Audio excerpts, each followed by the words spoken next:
नमस्कार मित्रांनो, स्वागत आहे आपल्या यूट्यूब चॅनलवर. तर आज आपण बघणार आहोत महा-टी-ई-टी 2021 साली घेण्यात आलेल्या पेपर सी मधला सामाजिक शास्त्र. तर मग सुरुवात करूया. सुरुवातीला आहे मराठी व्याकरणातले काही प्रश्न. तर प्रश्न क्रमांक 1, शिखांच्या ग्रंथसाहेब या ग्रंथात कोणत्या संतांची 61 कवने समाविष्ट आहेत? पर्याय आहेत संत नामदेव, संत ज्ञानेश्वर, संत तुकाराम, संत मोहम्मद. तर याचं अचूक उत्तर आहे संत नामदेव. तर दुसरं बघूयात. प्रश्न क्रमांक 2, उत्कट भावना व्यक्त करताना ही दाखवणाऱ्या शब्दाच्या शेवटी कोणते विद्रुम चिन्ह द्यावे? पर्याय आहेत अपसरण चिन्ह, उद्गारवाचक चिन्ह, प्रश्नचिन्ह आणि संयोजक चिन्ह. तर याचं अचूक उत्तर असणार आहे उद्गारवाचक चिन्ह. प्रश्न क्रमांक 3 आहे य य य य हे गण असणारे वृत्त कोणते?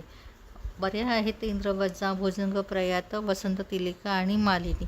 तर याचं अचूक उत्तर असणार आहे इंद्र भुजंग प्रयात.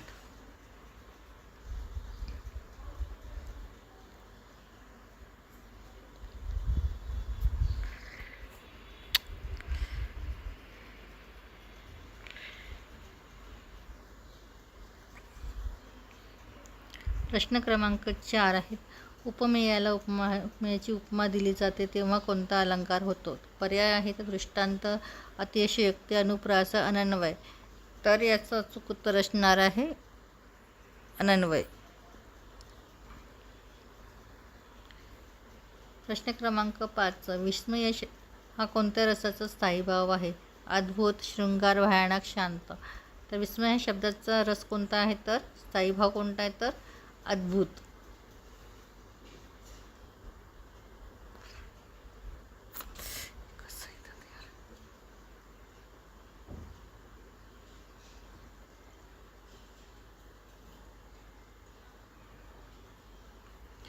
प्रश्न क्रमांक 6, माती या नामाचे अचूक विशेषण कोणते? तिथे आपल्याला माती या शब्दाचे विशेषण ओळखायचं आहे. बहारदार, पडी, कसदार, मजेदार. माती कशी असते? कसदार म्हणजे सुपीक. तर याचं पर्याय असणार आहे कसदार. मधु लाडू खात असे या वाक्यातील काळ ओळखा. या वाक्यातील काळ आहे रीती भूतकाळ, रीती वर्तमान काळ, रीती भविष्यकाळ आणि चौथा आहे वर्तमान काळ. तर यात काय आहे? मधु खात असे, लाडू खाण्याची क्रिया. मधु लाडू खात असे यात आहे खात असे जेव्हा असतं तिथे होतं रीती, तेव्हा येतं रीती.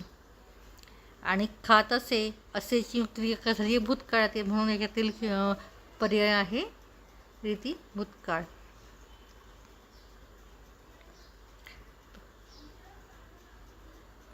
नंतर आहे प्रश्न क्रमांक 8, पररूप संधीचे उदाहरण ओळखा.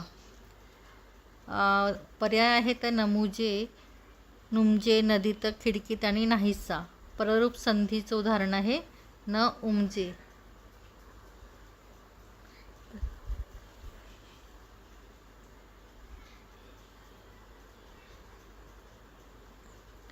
प्रश्न क्रमांक 9, तत्पुरुष समाजातील शब्द ओळखा. एका यथाशक्ती, दुसरा आहे गैरहजर, तिसरा आहे भवसागर, चौथा आहे दररोज. तर यातील अचूक पर्याय आहे भवसागर.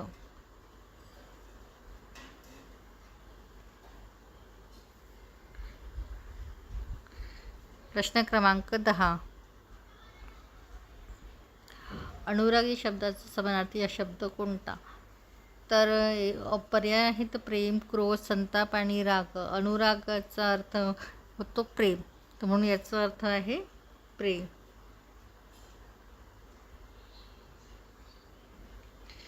विरुद्धार्थी शब्दांची अचूक नसलेली जोडी ओळखा. धरती, आकाश, अवघड, सोपे, होय, नाही, सुलभ, सोपे. तर आपल्याला कोणती जोडी ओळखायची? विरुद्ध शब्दांची अचूक नसलेली जोडी ओळखायची. तर धरती आणि आकाश एकच आहे. धरती आणि आकाश विरुद्धार्थी शब्द आहेत. अवघड आणि शब्द हे पण विरुद्धार्थी शब्द आहेत. होय आणि नाही हे देखील विरुद्धार्थी शब्द आहेत. सुलभ आणि सलभ विरुद्ध सोपे हे दोन्ही समानार्थी शब्द आहेत. तर याचं अचूक उत्तर होणार आहे सुलभ आणि सोपे. पर्याय क्रमांक 4.